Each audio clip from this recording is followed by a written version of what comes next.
Hello viewers, welcome back to another video. Guys, आप देख रहे हैं थर्मोनिक एनिमे एक्सप्लेनेशन को। गाइस, आज मैं एक्सप्लेन करने वाला हूं चेनसो मैन के एपिसोड नंबर 12 को, जो कि इस सीरीज का लास्ट एपिसोड है। गाइस, मैंने इस एनिमे की सारी एपिसोड को सीरीज बाय सीरीज अपलोड किया है इस चैनल पर, जहां की प्लेलिस्ट में आप जाकर इस सारे सीरीज के सारे एपिसोड को सीरीज वाइज देख सकते हो। उनका लिंक आपको डिस्क्रिप्शन में मिल जाएगा। गाइस, शुरू करते हैं इस एपिसोड जिसका नाम है कटाना वर्सेस चेनसो। लास्ट एपिसोड में देखा था कि कटाना मैन के ठिकाने पर डिवीजन फोर्स ने अटैक कर दिया था। आकी को अड़काने मिल जाती है। उसने उसके ऊपर कॉन्स्टेबल के ऊपर अटैक करवा दिया था और कॉन्स्टेबल आकी का दम घोटकर उसे मारने की कोशिश करता है। तभी आकी को एक पुरानी बात आती कि कैसे वो और हिमेने साथ में डिनर कर रहे थे। हिमेने आकी से पहली बार सिगरेट पहने की जिद कर रही थी, जहाँ पर आकी ने फाइनली एक सिगरेट ली और पीने के लिए तैयार हो चुका था। पर वो उसे कहता है कि हिमेनो एक बुरी इंसान है, जो कि एक छोटे से बच्चे को सिगरेट पिला रही, एक माइनर को। ये बात जानकर कि आकी अंडर एज है, वह उससे सिगरेट वापस ले लेती है। वो उससे कहती है कि वह इस सिगरेट को अपने पास तब तक रखेगी जब तक आकी बड़ा हो जाएगा, तब वह इस सिगरेट को उसे देगी। कहानी प्रेजेंट टाइम में वापस आती है और हम देख पा रहे थे कि दरअसल कॉन्स्टेबल ने आकी को छोड़ दिया था। कॉन्स्टेबल जो कि अपना एक हाथ आकी की तरफ बढ़ाता है और उसने उस हाथ में एक सिगरेट रखी हुई थी। आकी उस सिगरेट को उठाता है। वह देख पा रहा था कि दरअसल उस सिगरेट पे लिखा हुआ था इजी रिवेंज। आकी उस सिगरेट को अपनी जेब में रखता है और आकी अपनी तलवार उठाता है और खड़ा हो चुका था और कॉन्स्टेबल की तरफ धीरे धीरे बढ़ रहा था। वहीं अकाने हैरान थी कि ये सब क्या चल रहा है, कॉन्स्टेबल आखिर इसे मार क्यों नहीं रहा है, वो क्यों कुछ कर क्यों नहीं रहा है। और हम देख पा रहे थे आकी को हिमोनो की एक बात आती है कि दरअसल कॉन्स्टेबल की आंखें बिल्कुल भी नहीं होती और वह केवल डर को ही देख सकता है। आकी अगर उसे डरेगा नहीं तो उसे कुछ भी नहीं होने वाला था। और आकी कॉन्स्टेबल के सर पर चढ़ जाता है और हिमेनो को ऑर्डर देता है कि बहुत ही जल्द वो भी उसके पास पहुंचने वाला है, फिर वे दोनों साथ में रहेंगे। और आकी कॉन्स्टेबल की गर्दन को काट ही देता है। अकाने सब देखकर हैरान हो चुकी थी। अब फिर वो अपने स्नेक डेविल को बुलाने का ट्राई करती है, पर कोवेनी ने उसकी गर्दन पर चाकू रख दिया था। आकी कोवेनो को उसे मारने से साफ मना कर देता है। वो उसे पूछता है कोवेनो ने अब तक पब्लिक सेफ्टी छोड़ा क्यों नहीं है, जहाँ पर कोवेनो उसे सच्चाई बताती कि कुछ दिनों में हमें बोनस मिलने वाला ना है, इसलिए मैंने इसे नहीं छोड़ा। वही डेंजी और पावर अभी भी लिफ्ट के अंदर थे और पावर जो कि एक ड्रॉम्बी के हाथ को उठाकर खा रही होती है। डेंजी को काफी ज्यादा घिना रही थी उसे। पावर उसे बोलती है मीट कुछ भी हो, इंसान का हो या जानवर का, मीट तो मीट ही होता है। डेंजी उसे उसे की ये बात तो बिल्कुल भी तैयार नहीं था उसकी बात सुनने के लिए और वे दोनों वहां पर फाइट करना शुरू कर देते हैं।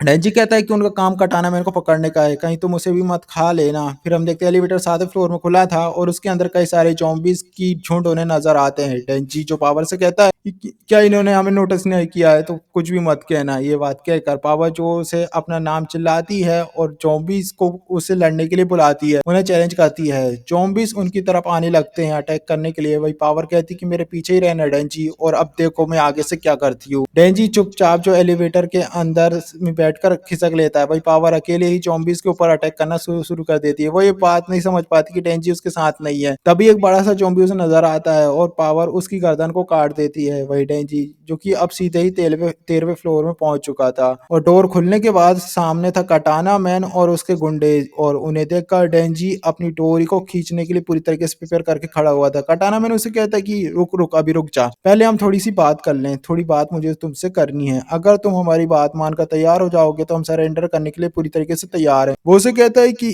डेंजी तुमने इनके दोस्तों और मेरे दादा को मारा था और तुम्हें इसका जरा भी पछतावा नहीं है क्या। जी कहता है कि मैंने तुम्हारे दादा और बाकी गुंडों को इसलिए मारा था क्योंकि वे सब लोग ज़ॉम्बी बन चुके थे, ना कि इंसान थे, तब मारा था। कटाना में इनको लग रहा था कि शायद डोंजी झूठ बोल रहा है और अगर ये सच भी होगा तो वे लोग भी कभी इंसान हुआ करते थे और उन्हें मारने के लिए बदला। क्या डेंजी को बुरा भी नहीं लगा उन्हें मारने के बाद। डेंजी कहता है कि उसे बिल्कुल भी बुरा नहीं लगा और कटाना मैन उसे बताता है कि अकाने ने दरअसल उसकी बॉडी पर कुछ चेंजेस करे हुए हैं। उसके दिल को कटाना डेविल से बदल दिया था, पर अगर गलती से भी वह किसी zombies को मार देगा तो उसे उसे कभी भी नींद नहीं आएगी, रातों में उससे नींद नहीं आती। वही डेंजी की पूरी इंसानियत उसके दिल के साथ जा चुकी है। डेंजी तुम्हारे अंदर थोड़ी सी भी इंसानियत नहीं बची है क्या, अगर तुम्हारे अंदर थोड़ी सी भी इंसानियत बची है तुम्हारे हाथ में मर जाओ। अब डेंजी थोड़ी देर सोचता है और उससे कहता है, साफ मना करता है। कटाना में गुस्से में आकर उससे कहता है कि क्या लगता है तुझे, तुम इससे बच पाएगा, मैं तुझे बिल्कुल काट कर रख दूंगा। और दोनों ही अपने अपने फॉर्म में ट्रांसफॉर्म हो चुके थे। दोनों ही फाइट करते हुए बिल्डिंग की दीवार तोड़कर बाहर आ जाते हैं और दूसरी बिल्डिंग की छत पर जाकर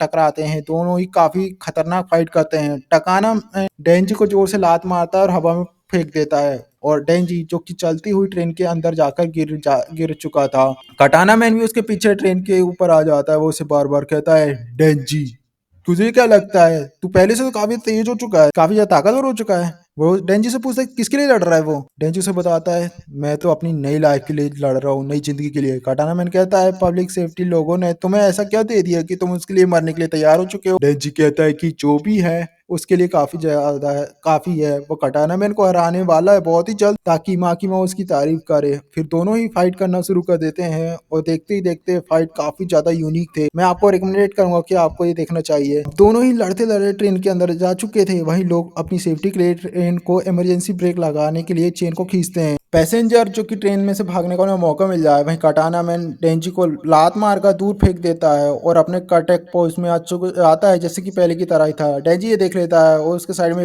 लड़की होती है। डेंजी को उस लड़की और खुद को बचाने का ट्राई करता है, पर इसी बीच कटाना मैन ने डेंजी का एक हाथ काट दिया था। हालांकि वह लड़की बचकर वहां से भाग जाती है, डेंजी ने उसे बचा लिया था। वहीं कटाना मैन दोबारा से अपने अटैकिंग पोज में आता है। दूसरी पलक में उस झटकते उसने डेंजी के दूसरे हाथ को काट दिया था। फिर कटाना मैन उसे कहता है कि तुझे क्या लगता है डेंजी, अब तू कैसे फाइट करेगा। डेंजी लड़ नहीं सकता, वो चाहता है कि मरने से पहले डेंजी उसके दादा से माफी मांगे। डेंजी खड़े होते कहता है मैं क्या लगता है मैं माफी मांगूंगा, मैं अब भी लड़ सकता हूँ। उसके सिर पर अभी भी एक चेनसो बची हुई थी। इतना कहते ही वह कटाना मैन की तरफ भागता है, पर कटाना मैन वापस से अपने अटैकिंग पोस्ट में आकर डेंजी के ऊपर अटैक करता है। और कटाना मैन कहता है मेरे दादा ने तुम्हें हार मानना कभी नहीं सिखाया क्या। तेरे दादा ने। देखते ही देखते डेंजी के सिर वाली जो सेनमोन थी, चेनसो थी, वह भी टूटकर गिर चुकी थी। कटाना मैन वापस से डेंजी से कहता है वो उसके दादा से माफी मांग ले तो वो उसे बहुत ही ज्यादा आजाद कर देगा। डेंजी कहता है कि तुमने बिल्कुल मेरे सिर पर ही अटैक किया है, अच्छा हुआ, तुम तो गधे हो। और तभी हम देखते हैं कटाना मैन के शरीर के तो टुकड़े होकर गिरने लगते हैं। और फिर अब देखते हैं उस फाइटिंग सीक्वेंस को, जहां पर कटाना मैन ने डेंजी की चेनसो काटी थी, पर डेंजी ने कटाना मैन को बीच से ही फाड़ दिया था। उसने उसे बीच से काट दिया था और उसने एक चेनसो अपने पैर पे बना ली थी। डेंजी उसे पूछता है कि तुम्हारे दादा ने क्या बिल्कुल भी नहीं सिखाया ये कि शिकार को कभी शिकारी पर भरोसा नहीं करना चाहिए। और थोड़ी देर बाद हमें दिखाया जाता है कटाना मैन को थोड़ी देर बाद होश आता है, चूंकि वह अपने इंसानी रूप में था और डेंजी ने उसके हाथ चेन से बांध दिए हुए थे। वह इंसानी रूप में उसके सामने ही था बंदी बनकर, जहां पर डेंजी उससे बार बार कहता है कटाना मैन भी बिल्कुल उसी की तरह ही है जैसे कि वह लड़ता है। डेंजी ने जैसे कि उसके हाथ से कटाना निकाल ली, उसका शरीर ठीक वैसे ही हो गया उसकी तरह। डेंजी यहाँ पर पुलिस के आने का वेट कर रहा था ताकि कटाना मैन को अरेस्ट कर लिया जाए, पर डेंजी को एक बात का काफी बेकार लग रहा था, बुरा लग रहा था कि कैसे उस आदमी ने हिमेनो को मारा हुआ है और उसने एक दुनिया से एक सुंदर लड़की कम हो चुकी है और बदले में कटाना मैन बिना किसी पछतावे के सारी जिंदगी जेल में रहेगा। ये बात डेंजी को काफी ज्यादा बुरी लगती है, उसे ठीक नहीं लगती। कटाना मैन उसे कहता है कि वो इस बारे में अब कुछ भी नहीं कर पाएगा,